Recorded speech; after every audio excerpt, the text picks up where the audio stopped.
La classe politique soutient majoritairement cette opération Barkhane. Mais, Jean-Michel Apathy, il y a une voix qui commence à s'élever, qui s'interroge sur notre présence au Sahel.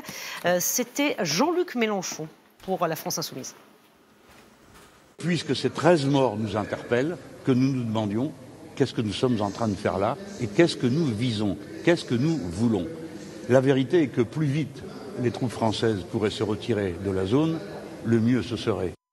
Peut-on se retirer de la zone, Jean-Michel? Alors, en tout cas, poser la question, c'est légitime. Nous sommes dans une démocratie, on en débat. Qu'est-ce que nous visons, demande Jean-Luc Mélenchon? Quelque chose de simple, la stabilité de l'État malien et plus largement des États de toute la zone du Sahel. Comment on l'obtient? On l'obtient en éliminant la menace terroriste, parce que je dis éliminer, on ne négocie pas avec les terroristes. Le pouvoir malien a des tentations de négocier avec les terroristes, mais rien ne peut être fait au grand jour. Que voulez-vous négocier avec des groupes qui veulent votre perte, qui ne veulent que du mal? Rien. Donc il n'y a pas de solution politique avec les terroristes, il n'y a que l'élimination. L'État malien est incapable de mener seul l'effort de guerre, pour plusieurs raisons, parce que son armée n'en est pas capable, parce que c'est un État aujourd'hui qui n'est pas efficace en rien, et donc on ne peut pas se retirer et laisser l'État malien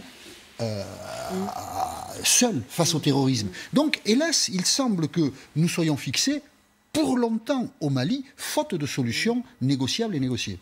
Oui, mais pourquoi nous sommes seuls, Jean-Michel? Alors, les Français sont les seuls engagés au combat. Il y a des contingents européens, mais ils ne combattent pas. Pourquoi sommes-nous seuls? Fondamentalement, nous sommes seuls parce que nous l'avons voulu, parce que la France l'a voulu. La France, dans l'Europe, ces 40 ou 50 dernières années, a bâti son outil militaire avec la volonté de le dominer seul. C'est un espace de souveraineté que nous n'avons voulu partager avec personne. Et, au fond, l'arme de dissuasion nucléaire exprime bien cette volonté politique de la France qui a traversé les décennies d'être seul maître de notre outil militaire. De ce fait, nous avons écarté depuis longtemps, en le disant parfois, sans le dire d'autres fois, tous nos partenaires européens d'un effort de défense commun. Et puis la menace terroriste qui est neuve, qui a une dizaine d'années sous la forme actuelle, se présente et là, nous aurions besoin de renforts. Mais nous n'avons rien construit pour accueillir des renforts.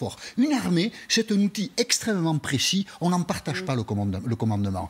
Des hommes de toute nationalité qui vont au combat ensemble, ça ne se dirige pas facilement. Donc nous sommes seuls, au fond, parce que c'est la nature des choses. Et la seule revendication légitime que nous pourrions avoir, c'est de partager l'effort financier. Que les Européens, les autres pays européens, participent à l'effort financier. Barkhane, c'est 600 à 800 millions d'euros par an. Et là, peut-être, oui, il faut considérer que les Européens, puisque leur sécurité est aussi en jeu au travers de notre action militaire, contribue financièrement à cet effort de guerre. C'est une question qui est déjà posée, et pour dire la vérité pour l'instant, personne ne fait semblant de l'entendre parce qu'on n'a pas envie d'y répondre.